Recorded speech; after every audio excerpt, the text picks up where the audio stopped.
Hey guys, welcome back to the Ultimate Goosebumps Man channel. And today, I'm really excited to bring this review to you because I've been reading through the Goosebumps original series, as you guys know, and I have gotten basically through the first four, and I am in the middle of reading Curse of the Mummy's Tomb right now. So, expect a review for this relatively soon. I'm not sure how long it'll take me to finish this, but there should be a review coming soon for this.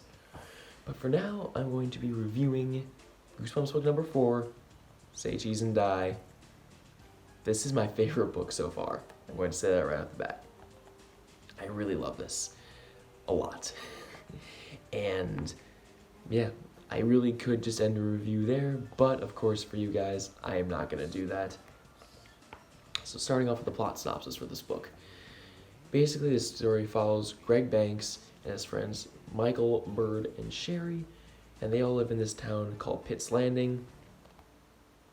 It's a very small town, not much to do, and these four friends are bored, and they decide to go to this abandoned house called the Kaufman House that's in their neighborhood. Now, the Kaufman House is home to a person called Spidey, who is this, it's kind of assumed that he's homeless, but it's not really clear. He's very creepy, he's lanky, which is why it's called Spidey, because he looks kind of like a spider. He dresses in all black with slick hair and just really creepy guy. And while Spidey is away, Greg, Sherry, Michael, and Bird go into the Kaufman House to see what they can find. And while poking around in the basement, Greg finds an old Polaroid camera hidden away in that you can turn a vise. Yeah, I think you turn a vise, and then this hidden doorway opened up with this Polaroid camera stored inside of it. So Greg takes the camera out of interest and brings it with him. And while in the basement, he takes a picture of Michael on the stairs.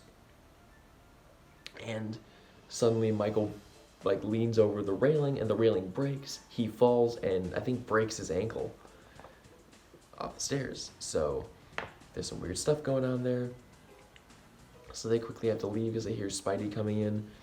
And when they get out, Greg looks at the instant photo that came out of the camera, and the picture shows Michael, I believe it shows him falling off the railing. I don't remember for sure what it shows, but it shows, I believe it shows him falling off the railing.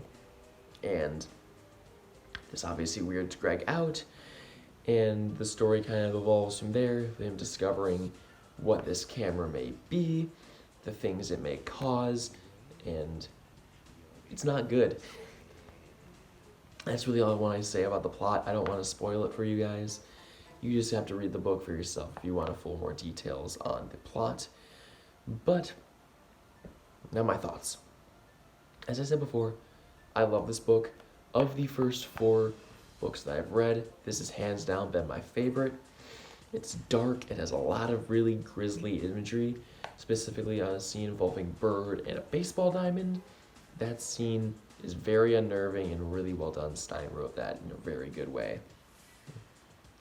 There's also something that happens to Spidey in the climax of the book that is really dark, and is something that the books always did, especially early Goosebumps. It got away with a lot of dark subject matter. Another prime example of this is Welcome to Deadhouse. This book has some dark stuff in it, man. Really dark, grisly imagery. And this book follows suit. They both have really great stuff to them. Easily my 2 favorites of the first 4. And yeah, I think this book is phenomenal in every way. Greg is a fantastic protagonist, and despite the fact that this book is actually written in the 3rd person, much like Stay Out of the Basement and Monster Blood were, I think that Greg is a great protagonist. He's very relatable. The tension and fear he feels throughout the whole book is very high. You know what he's going through, and you relate to him, despite the fact that it's not being told from his perspective per se. And I think that's really cool. I think Stein wrote his character very well. The side characters are they're not great, especially Michael and Bird. They're bigger and can get tiring every once in a while, but not too much that detracts from the book for me personally. And you know, the whole concept, while not necessarily entirely original, because Stein did confirm this was based on a Twilight Zone episode, kind of has a similar concept of a camera that predicts the future, even though this story did a twist in with the camera, how it made the future bad and made them happen, and it's just, you know, things like that. So yeah, and I just love this book. I think there's a lot of great stuff. You know, there's some interesting moments. Again, as I mentioned near the finale, there's some really grisly and kind of dark stuff that this camera is capable of, especially, again, what it does to Spidey in the end. And yeah, I really don't have much else to say about it, other than I love it. I love it a lot. There's, again, it literally got me into Polaroids. Like, I actually bought a vintage Polaroid recently, and I've been starting to use and take pictures with, and it's really cool. I just love it. And, you know, there's some good and bad elements to it. You know, I will say there's some stuff with the camera that's a little convoluted, but again, minor nitpicks for me overall. Still think this book is great. I would say it's probably like a solid, I would say 9 out of 10 for me. I love it. There's just a lot of good stuff to it. Now, I'm going to get off a little tangent here and move on, not only go on to the TV episode, because I will get my own a separate review for that, but I just want to talk a second about the way they adapted this in the Disney Plus show.